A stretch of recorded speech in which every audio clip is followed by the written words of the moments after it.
C-Town, SFO, LAX.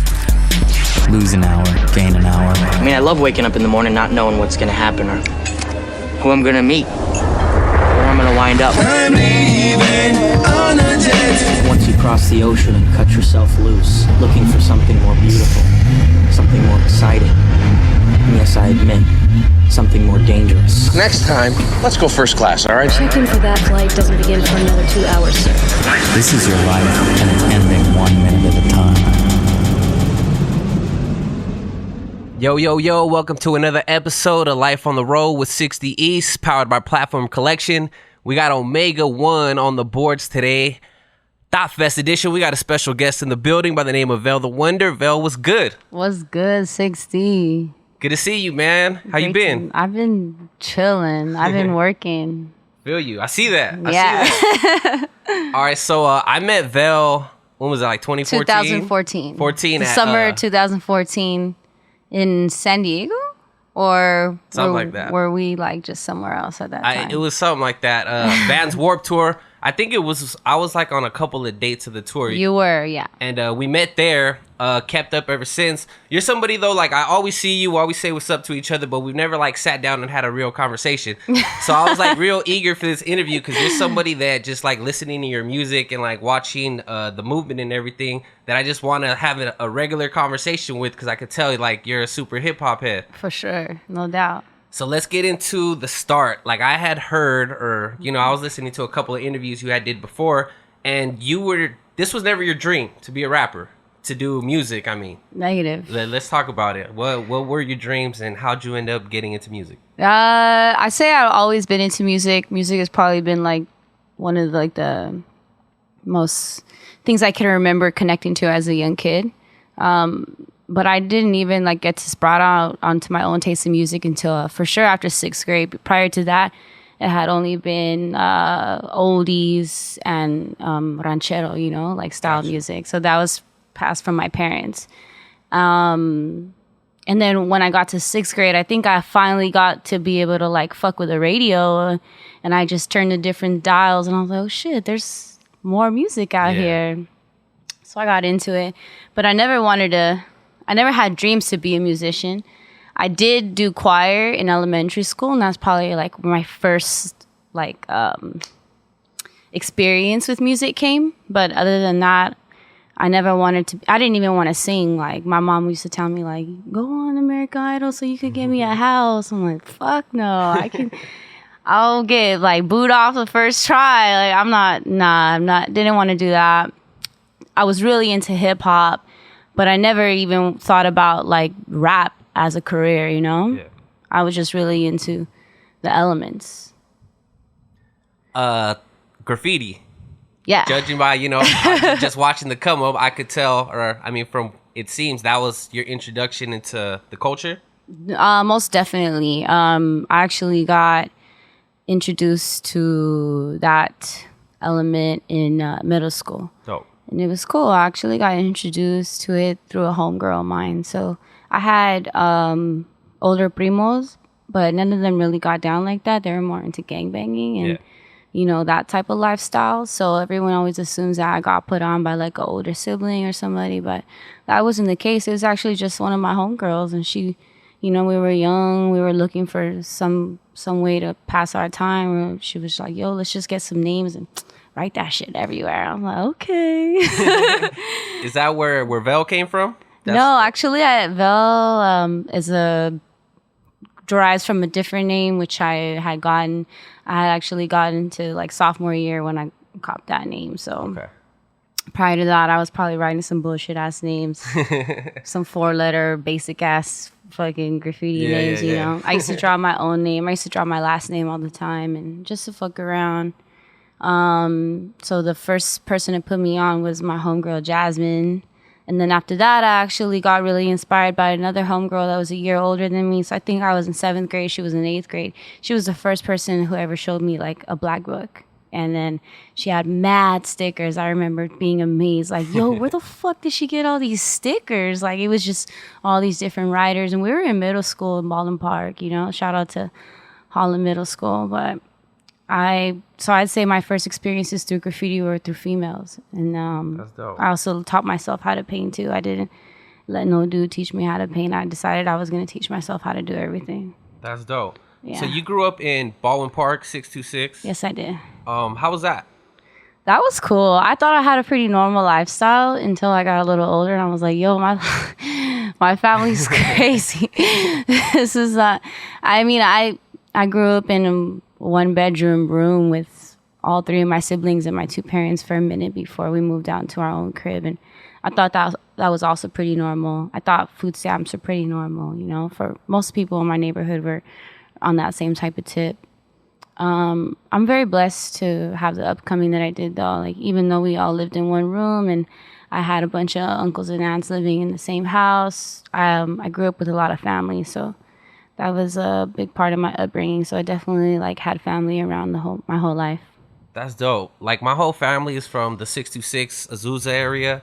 Like, I was born, I lived there for like a year, and then it was like straight to the IE. And I grew up out here, but it was funny because like my dad's side of the family all stayed in Azusa. They all still live out there, and then my mom's side of the family all moved to Ontario, so they all live in Ontario. So I would always bounce back and forth. But what side of Baldwin Park? East side, west side? Nah, I'm on the north side. North side. Oh, okay, cool. Yeah, I had cousins that lived on the east side. And Baldwin Park is active. Yeah, it's Hella very active. active. Yeah, That's I super dope. grew up right by the dam, so that was cool. Yeah, my aunt would always be like, the freeway 7-Eleven, they're like, stay your ass on this side.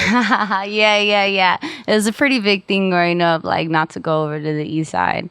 I never really, like, as small as Baldwin Park is, I never even went on that side, really. Like, I think when I was older, I used to drive, like, past through the east side. I'm like, damn, I just, like, missed out on the whole side of town. But it was cool. I played ball my whole life, and that was always on the north side.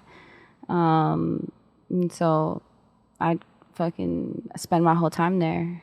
Got you. So how did we get from not wanting to do music to Lace with Pearls? That was a crazy transition. Yeah. That was a let's talk about crazy. it.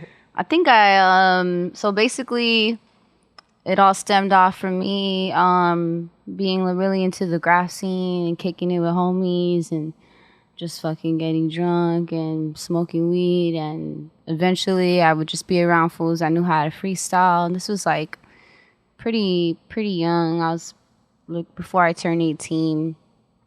And I remember just like hearing these fools freestyle and thinking like, damn, I want to do that. Like, I want to get in the circle, you know? Yeah. I used to be around cats. I would freestyle for like 3 hours straight. And I would like pinch myself like, come on, just jump in. Like, so what I did, I basically just went home and I taught myself how to freestyle. And I would freestyle in the bathroom, in the shower, in the car. I remember a couple times I'd be kicking freeze to myself, getting all into it, and I'd look over and the car next to me would be staring like, what the fuck is she doing? I still do that. And yeah, I just taught myself how to do that. I'd smoke weed and I would just go off, and I'm pretty sure I wasn't even saying any really dope shit, but the fact that I knew how to rhyme and I kept the cadence was cool enough for everybody to hype me up, you know?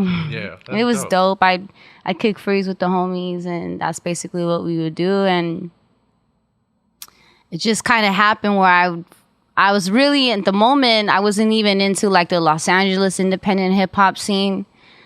To tell you the truth, I had no idea who anybody was. I was more so into watching battle raps, which is pretty funny. I don't even think anybody would assume that because I'm Scribble Jam. I was watching a lot of Queen of the Ring and Grime Time, you know. I was really into watching battle raps at that time. This girl that I had met who also did graph kind of put me on like, yo, you should check out these female battle rappers. And I thought as soon as I started watching one, I was like, yo, this is tight. I started watching Looney Divine, actually. She is fire. She's fire. And then I started, became a big fan of Oblimey. So actually, when I did the Cypher Effect, the only person who I knew was Oblimey. I thought I thought that was kind of cool. So what happened is I'd been, you know, into watching battle raps, and the Cypher Effect channel popped up. And at this time, they had less than 10 ciphers for sure. Yep. And I had been scoping them, and I noticed they didn't have any female ciphers, like, or even a female in a cipher. So he had this thing where you could reach out about doing a cipher, and I reached out to him, and I had accidentally kind of got into music where my homies had a recording studio in their closet for a minute and never had interest in going in there. And they knew I could freestyle, and they would kind of pressure me like, yo, write something. So finally I was like, okay, fuck it, I'm gonna write something. And I wrote like 11 bars. It wasn't even a full verse. And then I laid it in the studio, and I came out, and we were smoking a blunt, a little ass room, like 8 heads. And he played it out loud on the speakers, and we were just like jaw drop, like, yo, who's that? Like, dude, I thought I sounded so cool. You know, you hear yourself on a voicemail, and you're like, yo, who, what? Like, that's me. And so I laid down a couple verses. I barely uploaded to SoundCloud, like, and this is only because the homies from my crew had been making music, so they kind of already been on that SoundCloud tip. So I didn't even have complete songs. I had a few verses uploaded on the SoundCloud, and, you know, I hit up JDS, like, asking him about the female ciphers. And I think I was kind of even asking at first, like, to see why he didn't have any. And he took it as like, okay, submit some music, you know, we'll go from there. I sent him the few verses I had, and right away he was like, dope, let's do it. Like, get your homegirls together. And I had to kind of explain to him, like, I don't have friends that do this. Like, I'm nobody, you know. Like, I'm just some kid with some raps, and that's it. And so he was like, okay, well, give me a couple weeks, I'll see what I can do. And then I think like 2 to 3 weeks later, I got the group email with all the girls in it, like, yo, Lafayette, 7 p.m., May 25th, 2012. I was about to ask, what year is that? I think it was 2012. And so I was like, okay, cool. I didn't know anybody. I rode up there. I was actually on time. Took everybody else kind of a minute to show up. So I was sitting there like, what am I doing here? Like, what is going on? Like, first time I ever looked into a camera was at the Cypher Effect. So that was a fucking experience. Yeah. That's crazy. Basically, like, that, I definitely could say that that video was my first public anything. Man, so everything happened pretty fast for you then. So from 2012, from the Cypher Effect video to now, that's only 5 years. That's only 5 years. That's dope. I feel like people think that I've been doing this for so much longer. And it's kind of just been like, it's this ride that I've hopped on, and it hasn't slowed down. That's dope. How long after the Cypher Effect did you drop your first project, Lace with Pearls? I'd say about a solid year, maybe a year and a half to THOP, but at least a solid year I released Lace with Pearls. After the Cypher Effect, this kind of like ambush of attention started coming my way. I had no idea how to interpret it. I even like showed my parents one day. I was like, yo, I don't know what to do. Like, all these people are saying all these cool things about me, you know? And so Manifest, I actually met Manifest through SoundCloud. And he's like the main engineer and one of the main producers on Lace with Pearls. And he reached out to me like, yo, your style's dope. Like, I noticed you don't have any projects. I'll offer you my studio free of charge. Like, you know, let's get you a project going. And I kind of was still very skeptical. And at this time, I had a very huge, like, graffiti state of mind still. So, like, talking to people I didn't know and showing my face and things like that were very like it was very like very sensitive for me. Yeah. So, but I have something about Manifest, and I listened to a few of his beats. I was like, yo, I'm gonna do it. Like, this is probably the first person that I worked with who I hadn't actually known as a friend. So I met up with him. It was cool. He had some dope beats. And then after the first song that I made with him, which is one of my favorite songs, and it got lost and it never made it to Lace with Pearls. But after that song, I kind of knew like, okay, this is where I'm supposed to be. So I made the mission. I used to bus it to his crib in Eagle Rock. And I don't even remember where I was living. I think I was like hopping around at this time. So I was busing it like major just to go to his crib. And I remember all the sessions would start at 12, and then we just started working on Lace of Pearls, and that was it. We didn't have any throwaway songs.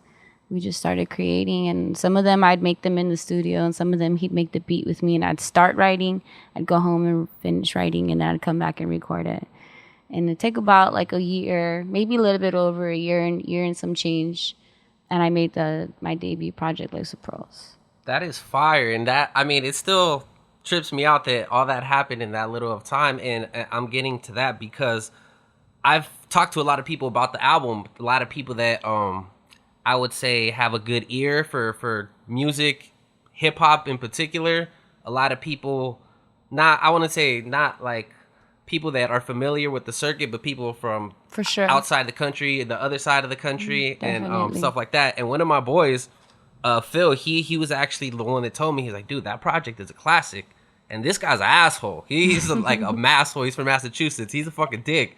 So he's a big critic on music. And though he has his critiques about the project engineering and stuff wise, but he's like, bro, all that shit aside, like, this is a classic album. And he started making solid points to me. And like, I had to go back, listen to it. I was like, yo, this shit is a classic, man. And that, again, that's a term I don't throw around too often. And for someone that you said hadn't been doing music for that long to drop that dope of a project, it's like, yo, you're supposed to, like you said, you're supposed to be here. Yeah, exactly. That's what I've kind of come to realize is as natural as everything comes for me, like, I feel like this is what I'm supposed to be doing, you know? It's the only thing that's ever clicked for me.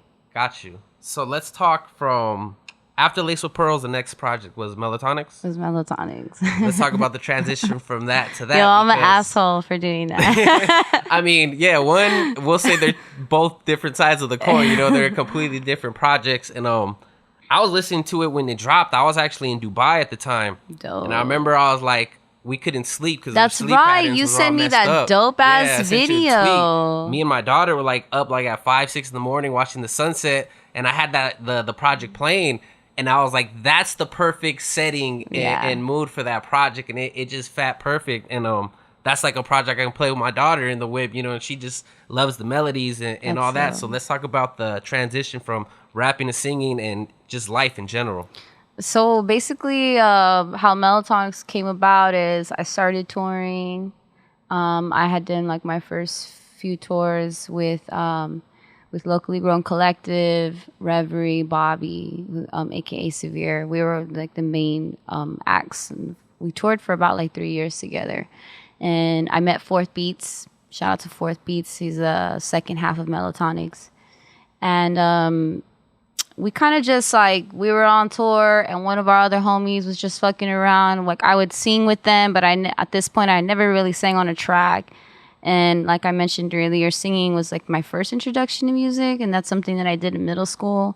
Kind of realized I was a little bit good at it, but I never took it serious, and I knew I wasn't good enough to fucking like bank off of it, you know? Yeah. And then once I started making rap music, I would just do hip hop style, and then but I would fuck around and sing in front of my homies when we were high, just like ciphering and you know whatnot. And one of my homies, actually a couple of my homies, Adam and Kevin, both from Locally Grown, they were just like, "Yo, you should do something with Fourth. Like, you know, there's a dope producer. This is a dope artist. Like, you guys have good vibes. Like, let's bring it together. You know, create something." And they mentioned it for a good minute before I was like, okay, maybe we can actually do this, you know? And so that was maybe in January we had been talking about it. And then I think I waited a couple months. And then in March I hit up Fourth and I was like, hey, you want to do that project? He was like, yeah, like, cool. So I came over, and at first, let me tell you, Melatonin was supposed to be like 5 songs. We were going to start in March and it was going to be done by June. Like it was going to be quick. It was just a bullshit. It was kind of just something to have in the catalog, you know?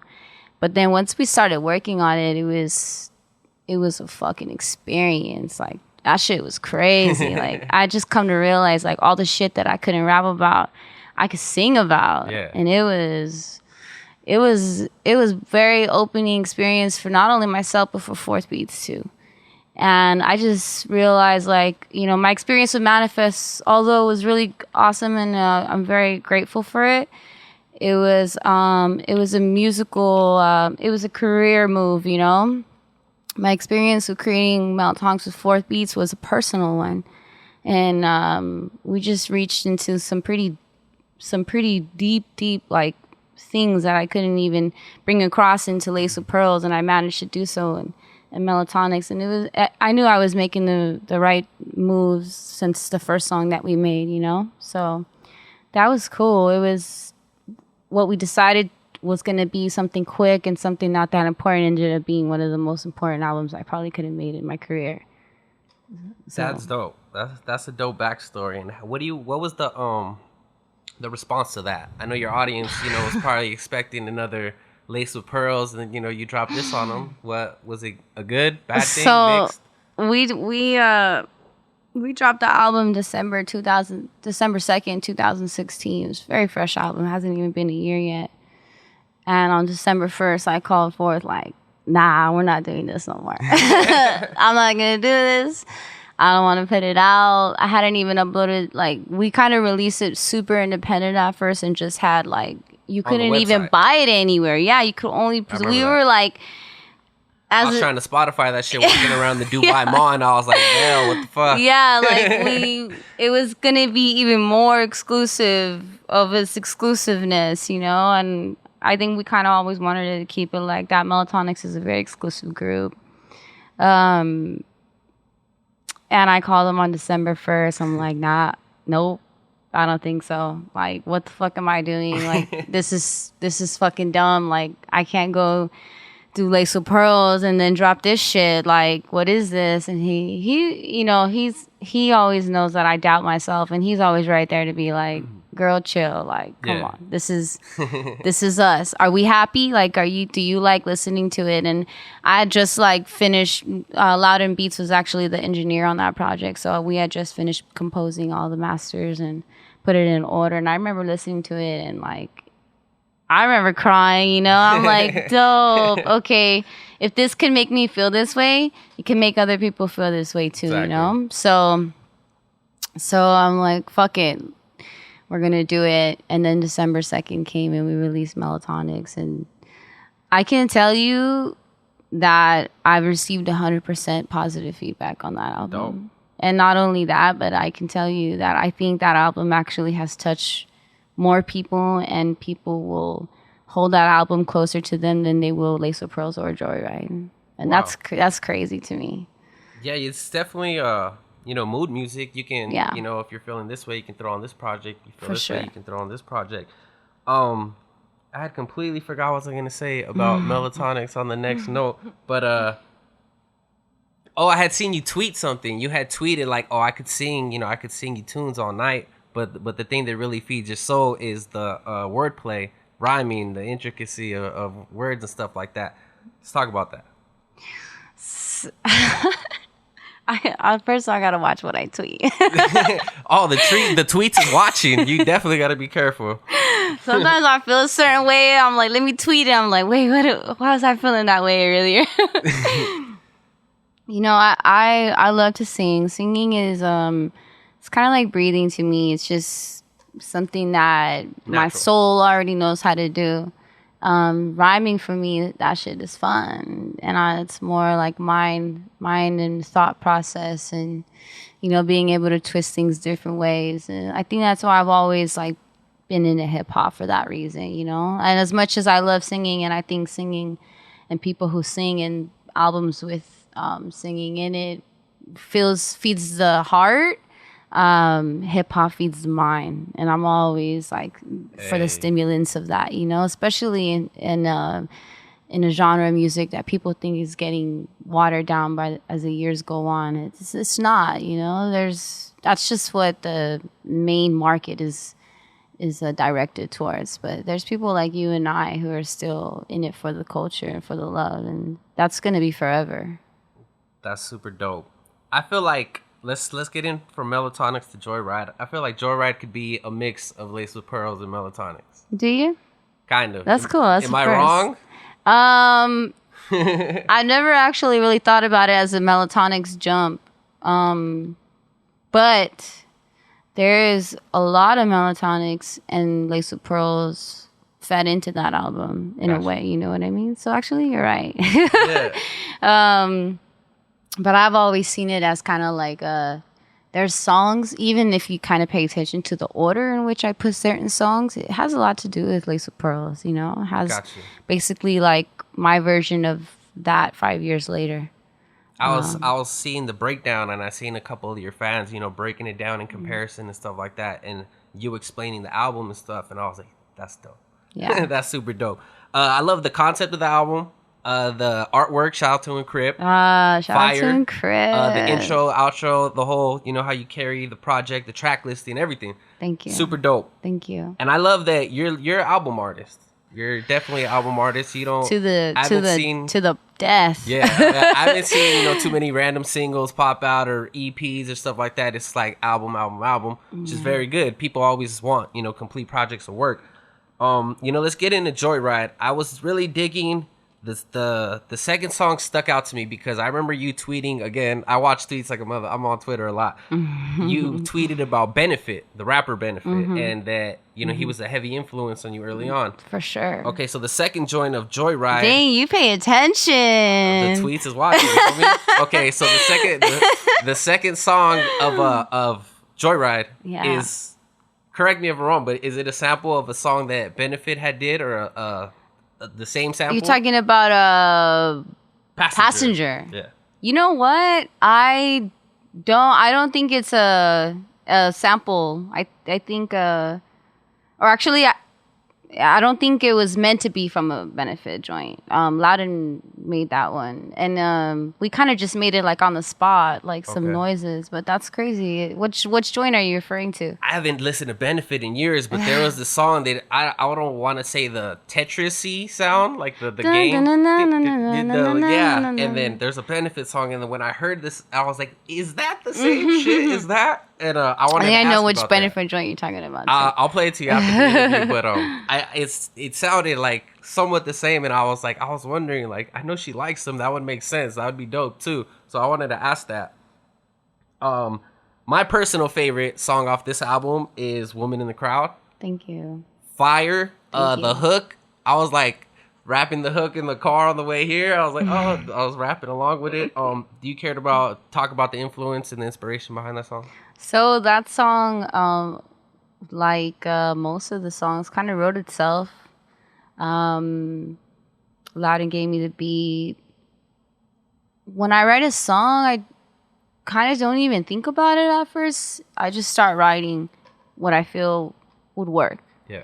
And so as the first verse develops, I start to kind of realize, like, okay, let me do this in the first verse and do this in the second verse and then do this in the third verse.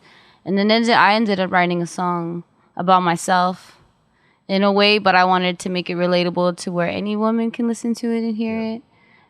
Because I know a lot of the experiences I've endured are pretty fucking common, bad and good. So I wanted everyone to be able to hear it and know that there was a song for them. I actually named that song Aries for the longest time. You know how you kind of have the rough drafts named a certain, and then right before you release it, you either keep it or change it. And it had been named Aries the whole time. And that's because I made that Aries baby reference in the first verse. And I'm an Aries. I heard that. Yeah, but I decided to change it because I didn't want anybody who was not an Aries to not be able to relate to it. And it was very important that people can listen to it and know that it was a song made from the heart. It's kind of like my part 2 version of my song Above It All, which is from Lace of Pearls. And that's probably one of the most favorited songs, or songs that girls still DM me about to this day. And so Above It All was their part 2, and they loved it. It was everything that they wanted to hear. Basically, like, even though you go through fucked up shit, there's always room to move forward, you know? You don't have to get stuck. I'm a personal fan of emotional depth. Like, I always tell people, I love lyricism. I love that. But if there's one thing I like more than lyricism is also creativity. And with creativity, you know, I love hearing people unleash the layers that they have themselves. I love people digging deep. In this song, it gave me all of that. It had the emotional depth. It had the storytelling. It had the lyricism. It had the catchy hook. It was just very complete. That's why it's my favorite song off of this project. Thank you. Also, I like the song. I had a note right here. The song Backseat. in the wordplay, in the rhyming, you mentioned a lot of legendary albums. I did. Yeah, I'm I was happy like- you caught that. Yeah, I heard. I feel like I'm still waiting for people to catch like shit that I've layered in the album, you know? Yeah. A lot of people, the average rap fan probably doesn't catch stuff like that. But Yeah. I heard the Ready to Die. I heard the Illmatic. I heard the Below the Heavens. Below the Heavens. Yeah, I that's shout the one out I was like, oh, Frank yeah, by that shit is Amy fire. Winehouse is my favorite album from I was getting to her. that, and I was like listening. I was like, oh, okay. And you have a couple of those, and I love the wordplay. I love the word association. And I could tell, like, I had seen you, we were talking before the interview about the artists that you like West Side Gun, West Side Conway. Gun. I've seen you say Blue is one of your Blue, definitely. favorite rappers. Benefit. These are real lyricists, real intricate guys, that really like to bounce words around. So who are some of those other artists that, I would shout out Kendrick in the album. In that song too. Kendrick is definitely one of my favorites. I was actually just re-listening to Damn on the way over here, and it just kind of made me like, oh fuck yeah! Like I'm so happy people still make music like this, or people are making music like this right now. Especially somebody who has a huge like, open like crowd of people. He's not only catching hip hop heads, but he's catching pretty much anybody who knows how to open a music app. Yeah. So. Definitely all those artists, and then I get influenced by my own homies too, and I get influenced just from like my regular homies that don't make music, and the shit that they do, and I see like everything that they still go through and how they still use art as their relief, a form of relief, even though they don't make any money off of it. It's still like their true self, and just shit like that. Like all of that makes me want to like rap even doper, like challenge myself and stay true to lyrics, but also have fun with that shit. Yeah. So that's where I was kind of reaching with Backseat, and I made so many references in that. What is it? I think it's like 64 bars or something. And no hook, which is my favorite style of rap. Going in. Yeah. So, we just covered, your catalog and the growth of an artist. Now you're a professional artist. This is what you're doing. This is what I'm doing. You have a cult following. You have people all over the world listening to you. You're traveling the world. Yeah. How was Japan? Japan was dope. How was Japan? I'll see the pictures. Japan was so dope. Like I at first I was like, okay, let me not double visit places yet because I want to visit as many different places as I can. But Japan was so dope that I've already like going back. Yeah, I'm already off top. I'm going back. I gonna lie. That's somewhere that I've been wanting to go, and I was see, like, and you're a world traveler too. Thank Succeed. I've been blessed to be able to travel to quite a few places, but the Eastern Hemisphere was like a whole new world to me. And being there, I was just blown away at like the style of life and the state of mind, and the culture that they have there. And not only that, I was able to actually mix into like the independent music scene out there too. That was sick. Like I went out to some small little hip hop shows in the bottom of a basement, and they were dope. Yeah, I just felt like hell yeah, like I'm in the right place right now. Cats still out there wearing baggy jeans and bucket hats and staying true. Yeah, it was dope. Yeah, I had a great time when I was out there. I was able to link up with some pretty cool artists, a beat maker named Ilsugi, and some videographers, and so I'm already planning on going back. I'll probably be out there in March 2018. I like how you said that you don't want to double back places yet. And it's funny because the inspiration behind the name of the festival, The Happiness of Pursuit, is actually a book that I read by this guy. And his goal was to visit every country in the world before the age of 35. And in the book, he talks about all the people he met on his quest to do that. And the moral of the story is, once he got to, the 200, 300, whatever countries it is before the age, he was like, you know what?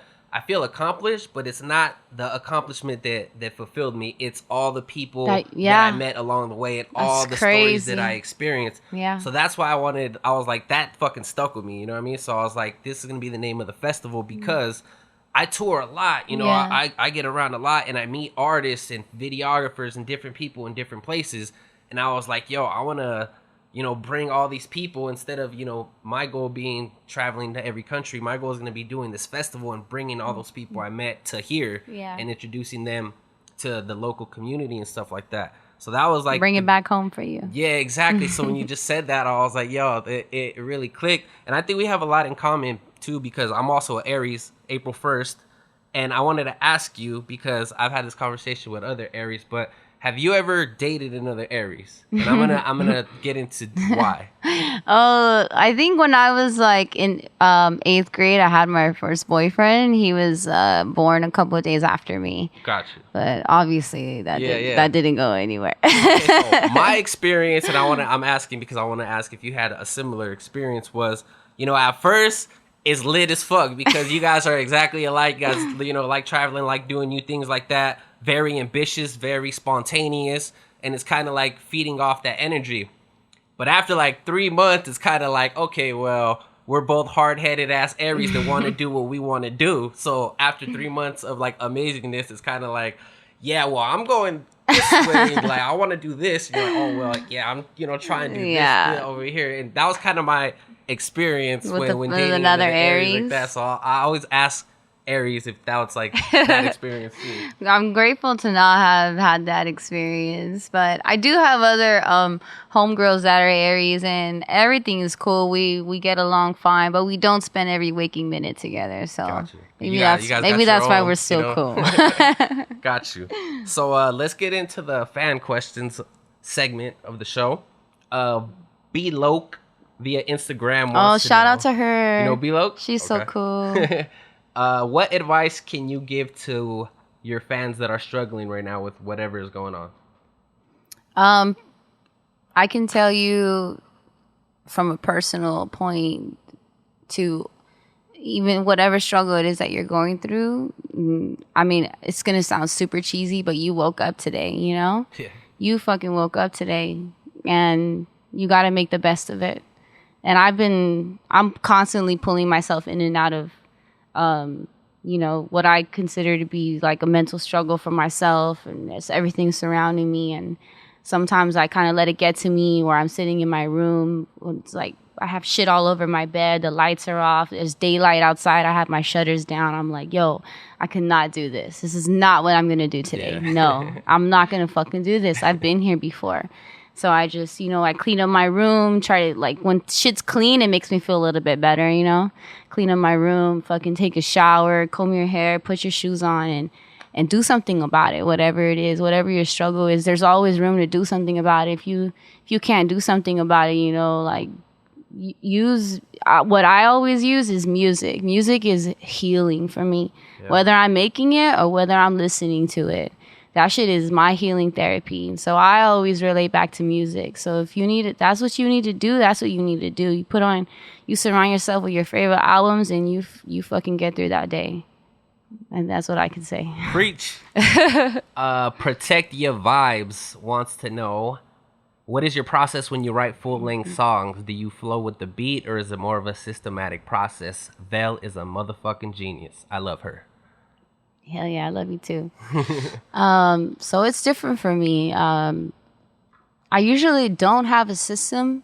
I'd say however it's coming about. There's different situations, you know. I either show up to a studio ready to make a song, or I kind of just walk into a studio and someone's like, yo, here's a beat. You want to get down to it? I'm like, hell yeah, let's do it. I can say that some of the songs off of Joyrider, and probably my favorite style of making a song, is literally from the fucking beginning to the very end. And what I mean by that is I would show up to Loudon studio. I'd get there right away. We'd hop in his whip and we'd go to any thrift store, usually the Goodwill. Sometimes we'd go to, Puba in Pasadena. They got a record store right there. And we'd cop records. We'd go digging into crates, you know, listening to different shit, whatever kind of I personally like to shop album records by their cover art, you know, just whatever looks kind of cool. I like the 50 Cent bin. That doesn't bother me at all. And we'd go back to his crib, and then we'd listen to the different vinyls and find different sounds, and then he'd make a beat off of one of those samples right then and there. And then I would write the song right then and there, and then I would record the song right then and there. So basically, we created everything from the beginning of the beat to the end of the verse in one day. And that's probably my favorite style of making music. I would have to agree. I had never had the privilege of like working with the producer, like being in the same room like that until my boy Phil, he moved from Boston and he was crashing at my crib for a minute. And we were able to just wake up and start making music, and we'd be listening to, different samples, cutting records, and be like, that, okay, not those drums, speed it up, no, slow it up, and then start going. I could completely agree that that's always more organic It's on all definitely, angles. yeah, it's definitely organic. She actually had another question. She wants to know what your favorite hip-hop album is, why, and what lyrics hit you the deepest and influenced you the most. So that's crazy. I was just thinking about this shit today, like, and I was trying to remember, like, okay, what do I remember, like, being in what I considered a pretty transitional part of my life, to where I thought I was really sad, but I was actually just experiencing life. And that album just turned 10 years old, and that was Below the Heavens by Blue in Exile. Ding, ding, ding, ding, ding. When I was 18, I think, when that album dropped. And just a bunch of shit hit me at once, and I was just fucking going through life, basically, different experiences. And that album helped heal me. It helped do a lot. It actually helped probably everything that I have going on for me now. That album helped with major. It was one of the most connecting albums I was able to really like take in and process and just fully accept and make part of my life. And it's crazy the shit that I've accomplished 10 years from then, when I was just laying in a bed, like not wanting to get up, and just listening to Blue, like lay it down and realize there's shit's gonna happen in your life, but you still gotta keep going. Like you just can't sit there and cry about it. You gotta keep fucking pushing. And I feel like that's what he was trying to bring out in that album. And that's what he brought out of me. And Exile's production was crazy. I was I was a baby hip hop head, just blown away. And that's for sure off top one of my favorite albums. So when Lace with Pearls dropped, I remember there's this one cat, and prior to Lace with Pearls dropping, he was kind of like pressing me about the album, You said it's going to drop. When is it going to drop? And he would press me a lot, to the point where I was like, man, like I don't, like, this feels kind of annoying, but I know he has a point, I gotta drop it. And he was actually the first person to, he listened to it as soon as it dropped on Bandcamp, and the first thing he hit me back was, I haven't listened to an album this great since Below the Heavens. And this is what reminds me of Below the Heavens. And every time I think I heard that, quite a few times, every time I've heard that, it hit me real good. Like, okay, that was my Below the Heavens. That was my Overcast, And that's what I try to relate it to. I could definitely hear the inspiration behind Lace of Pearls with Below the Heavens.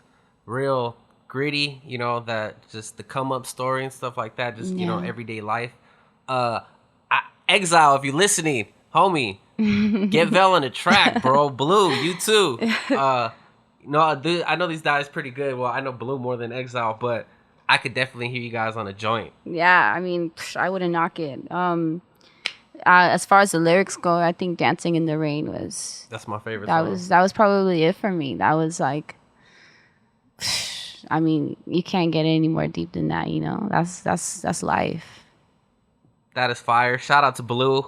They're actually on their 10-year anniversary Below the Heavens tour. I caught their show at the Regent. Yeah. They performed with a live band. That shit was fucking lit. That's dope. Dude. I missed it. I was bummed. And I'm pretty sure I had some shit to do that day, but shout out to them. Yeah, it was fire. P6 from the Netherlands wants to know your phone number, but you ain't getting it. Yeah, that's a big international charge on you, homie. Yeah, right. He'll probably do it though. Use Bad Bree says she loves me and you are her faves. Ivan says, will you ever go to New York City? Yes. I actually have huge plans for New York City. I'm probably going to be traveling over there with DJ Ethos pretty soon. Shout out to DJ Ethos. He made a couple of cuts on the Joyrider album. I've been working with a producer who goes by the name of DJ Skiz. Shout out to Skiz. We've been working on some stuff. So New York is definitely in the near future for me. I kind of have this thing where I just want to dip out of the U.S. as much as I can. Me too. Which is unfortunate. I have yet to visit every state in the U.S. I definitely want to at some point. But if somebody tells me, let's hop on an international flight, I'm already there. We out this piece. Prof Nasty from Ontario wants to know Tapatio or Valentina? Cholula. Nah, it's Tapatio for sure. Tapatio all day. Top. Yeah, off top. Adrian de Leon wants to know, how did you come up with the name Vel the Wonder? It was kind of like it's Vel is a shorter name for, something else. And I had a homie, or one of my homies, his name is Skep Rocks. He's a producer from North Hollywood. He was actually the first person to reach out to me and let me record in his studio that he had. And that was before Lace of Pearls. It was like my first joints that I had on SoundCloud. Other than my own homies, he was like someone outside of my circle, And he kind of helped me come up with the name. We were just fucking around. And at that time, he had a group called Super Friends. So it was really like superhero villain style of hip hop, I guess, and that's where mine came from. Oh shit! And I didn't even think that it was gonna be anything. Like I probably would have changed my name if I could do it now, but it's stuck, and a lot of people like it, which is funny. Fire. I think it's dope. like I think everything that I do, I'm just like, oh, okay, whatever. Critical. But yeah, I'm super critical on my shit. So Vel 9 has always been like pretty much Vel the Wonder, but a different version. Your alter ego. My alter ego. So I've always ran with that name too. It sounds more graph to me, so I think I've always liked that for that reason. That's dope. That does it for our fans questions segment. So let's get into the questions that we always ask the artists on the show.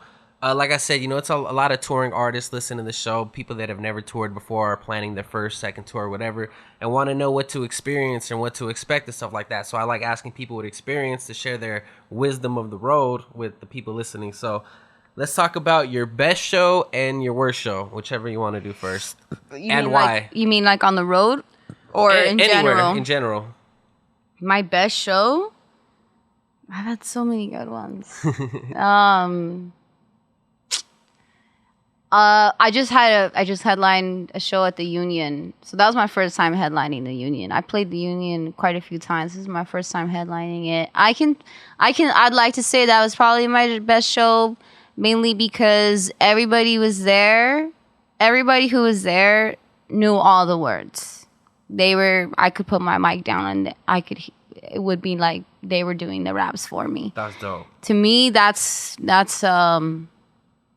a goal that I never knew I wanted to reach, and now it's all I want to reach. So I want to show up and I want to be able to like see you rap my songs to me. I've actually been to a point where I've like kind of forgot the beginning of a verse, and someone's rapping it to me, and I'm like, oh, okay, yeah, that's how it goes, you know. Just to tap onto that, I've noticed that like, some shows, even if there's not a lot of people, but say the people that are there fucking know your shit and are rocking out to every joint, that energy right there will make up for the lack of people in the room. No, for sure. They open up pits like to my joints. That's like the people who rock with me, like they fucking rock with me, and like it doesn't matter if there's 15 people in a room or 500. Like that's important to me. I've actually experienced some of my favorite hip hop shows from some of my favorite artists were always the smaller crowds. It was always the crowds with less than 100 people. Festivals are fun, but you don't get to experience that one-on-one. You don't get to experience the one-on-one the way you do on a small show. So I'd say like a lot of my smaller room shows were dope because I got to experience that fan love. That's was tight. As far as a bad show, I don't think I've ever actually really had a bad show. maybe like them not being able to happen for certain reasons would be considered, you know, like a anything, shitty the mics situation. go out, the fucking lights turn off or whatever. Yeah, I've had mics go out. Okay, let me tell you about a funny show now that you kind of bring that up. I was actually on tour in Tucson, Arizona, and we show up, right? We're going to have this show. I think Loudon told us the story. And yeah, Loudon was there. And, you know, we kind of made the mistake of like not contacting people who are running the next city until the day of. And this is just because we're baby like hip hop career music heads. Like this is a first for us. Gotcha. And so we kind of waited until the day of to make sure, hey, we're still coming today, you know, blah, blah, blah. And then I remember we're trying to get a hold of this girl that we booked this place in Tucson. She didn't answer. Oh, it's okay. We'll just get there. And, you know, and we show up and the fucking place is closed. Yeah, and there's nobody in the parking lot and the lights are off and she doesn't answer her phone anymore. And that's it. Like, we're just sitting in front of this fucking building. Nothing. Like, no type of access to it. And there was fans there. There were supporters who came out. I'd say there was at least maybe like 30 heads, which is pretty good. You know, we were still like barely kicking off. And this was like 4 years ago. And we didn't know what to do. We were kind of stressing. We just said, fuck it. Found the outlet on the front of their building. We plugged in right there, and we had a hip hop show in the driveway, and that was it. And the fans loved it. You know, they were right there, pretty much like nothing in between them and their favorite artist at the time, and that was tight. And we did something that we never really did before in that whole tour, and we actually performed together, and we stood next to each other on each other's set, and we did each other's backs, and then we ended up putting on instrumentals, and we'd pass the mic 4 or 5 times around and just freestyle, and that was it. And that was probably one of my favorite shows now that I think about it. So we made a good situation out of a bad one. Yeah, Loudon had told us that story. That's why when I heard you starting it off, I was like, yeah, I heard that before. That's okay. Dope though. Like, you know, obviously that's something both of you guys remembered that stuck with you, that you guys turned a bad situation into something that, you know, I'm sure all the people that were there are never gonna forget that. So let's talk about your best and worst city. And this kid doesn't necessarily have to be show-wise, but your best and worst city that you like personally. And why? Oh, that's so hard. I've been to so many dope cities. Tokyo is definitely dope. So that was an experience. Tokyo is on some crazy shit. Shibuya, that's where I was at. I also stayed in a dope city called Yokohama in Japan. That was really awesome. But I'd say one of my favorite cities was DF. My family is actually from DF, so it was pretty cool being there. It just felt like a certain type of way. And the food there it's fire. Beyond anything. Like I've yet to have eaten the same since I've come back, and that was like that authentic. So because I love food so much, I'd say DF was one of my favorites for sure. And worst city? DF, because of the traffic and the car rides. I was in a whip in a little tiny egg with like 2 big fools and like some bigger fools next to me, and I'm in the middle, no seatbelt. I'm like, oh my God, I want to live longer than today, please, Lord. No, but I'd say worst city, probably Arizona on a hot summer day. Oh, fuck that. I've actually caught myself performing in AZ a couple of times during the summer, and it's just like, whoa, even at night, what am I doing? Or actually Houston in 2014 for Warped Tour. I woke up. We had to be there early every day. I had to be there by like 9 a.m. So I woke up probably at 7 to take a shower. I come out the shower. Sweaty. I'm fucking sweaty. And not only that, I'm staying in a Motel 6, and it was right across from where Warped Tour was at. So pretty much everybody staying in there was like ahead, either going or had something to do with Warped Tour. And it was just packed, and everybody was making noise, and the fucking water was not even like cold. Like it was all fucked up. It was dirty in the room, and I was like, what am I doing here in Houston? I don't ever want to come back to Texas. And I did 4 cities in Texas. So I spent like the most time in Texas. But it was crazy. cool. I've actually been to South by Southwest. And so when I got to Austin, I was like, okay, cool. Austin like is dope. not all of Texas is like Texas. Yeah, no, Austin is lit. Yeah, so I definitely go back to Austin. It's funny you say Arizona too, because you just reminded me of one time we had a show out there, and it was already like 1 a.m, and it's still like fucking 1:20. And like the AC, I mean the venue's got like AC fans going on, but it's still It's hot still as hot, motherfucker. yeah, There. People right? are all like taking their shirts off, and Yeah. it's like, I don't know how you guys do it. And in then AZ, then man. you and I, we're kind of like, we spend a lot of time in the IE too. So you think that we'd be used to it. Yeah, hell no. I'm hot as I get hot easy, so you could tell when I'm hot, I'm walking around looking like a fucking hot tamale and Hot shit. and bothered too. Like, Hot I get and bothered. frustrated in the heat, man. Like I can't do it. Yeah. I snap on people. I'm not a snapper. I chill. But if it's hot, I'm sweaty. You trying to fuck with me?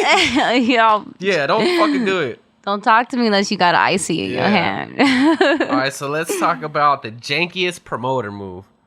Oh man, I don't We even like want to putting- talk about this. we like shit. putting janky I don't even promoters wanna- on blast Nah, I around don't this even motherfucker. want to talk. We don't gotta say no name.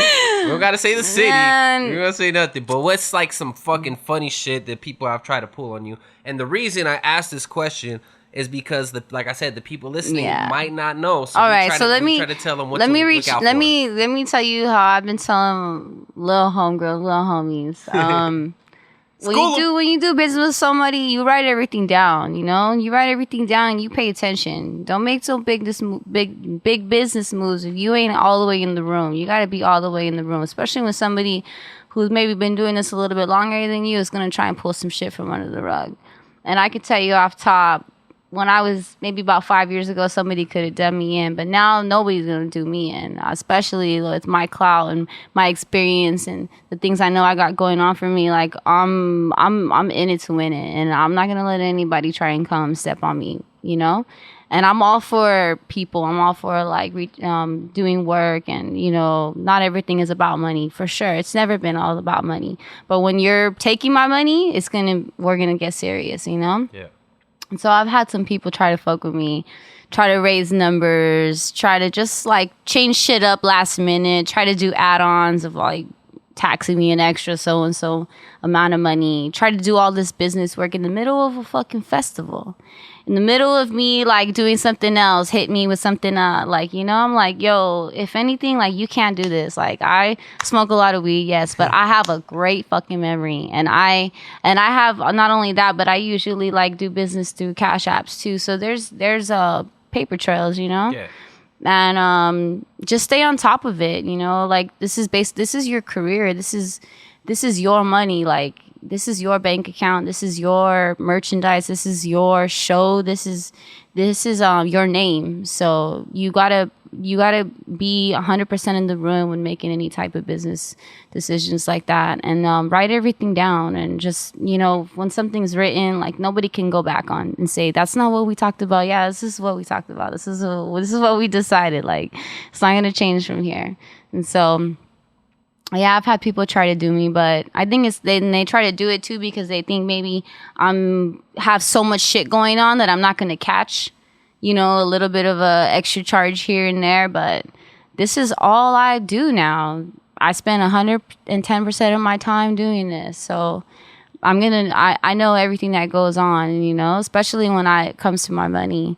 And so I've had some shady people try to do me in, but. It's so funny when they can't and they get all upset, like, oh, fuck, I didn't get this one. So watch out for the janky promoters. They out there. If you don't believe me, watch the Ice Cube movie. Tour stories. This is a fun segment that all the people like listening to. It's kind of, I hate pulling people's legs about, certain things, but let's just talk about, crazy things that have happened on the road. They could be fun. They could be exciting. They could be sad. They can be misfortunes that have happened, but let's talk about I don't know, maybe give me like 2 very good experiences, maybe 2 very bad ones that people that are going out on the road for the first time might have to prepare for or anticipate. So I think with everything, when you go on the road, you got to prepare to leave what you're leaving at home behind, which could be kind of difficult sometimes, depends on the length of your trip, but I'd say off top to make sure that everything at home is going to be fine when you come back, Take care of your kids, take care of your significant others, take care of your animals. Don't forget the furry ones. I'm a big animal advocate. And then second, make sure that you're ready to go. Be healthy, you know? Take care of your body. When I'm on tour, I don't do it all the time, but I try to work out. I try to eat good. I try to stay off the fucking gas station snacks. That's not going to help you. That's not going to help your energy. I could say a good experience that I've had on tour. I'm actually somebody really good to travel with. I think because I've had a few experiences. I know how to travel and I know how to get somewhere on time. So I put together the whole Break Beats and Rhymes tour. And that was dope for me because that was the first tour that I put together on my own, 100%. I didn't even know I could do it. And then once I started doing it, I was like, yo, I could do this shit. So being on that tour was amazing from beginning to end because it was the first tour that I had constructed, you know, I had put together. And just like fulfilling your work like that is really accomplishing. It's I've never been able to do something like that before, so that was cool. I remember one time I was driving in the van and I kind of swerved a little bit, and after that Chetty was like, "Don't trip, Vel, I'm gonna drive." And he drove the rest of the tour. He didn't let me drive again. He didn't let me drive again. And it was kind of like I felt bad, but then I was like, okay, cool. At least I don't have to drive. But we used to like we had this connect on hotel rooms too, so we would get suites at homie discount price. That was dope. We stayed in a few cool spots. A lot of the times I've had to stay in a hotel room with about like 4 to 9 other people. I'm usually like one of the only 2 like couple girls in the room, but I've toured with nothing but respectable guys. I've never had a bad experience. I will tell you a really funny experience that I had on tour one time, and this kind of goes hand in hand with the whole me being a female and them not.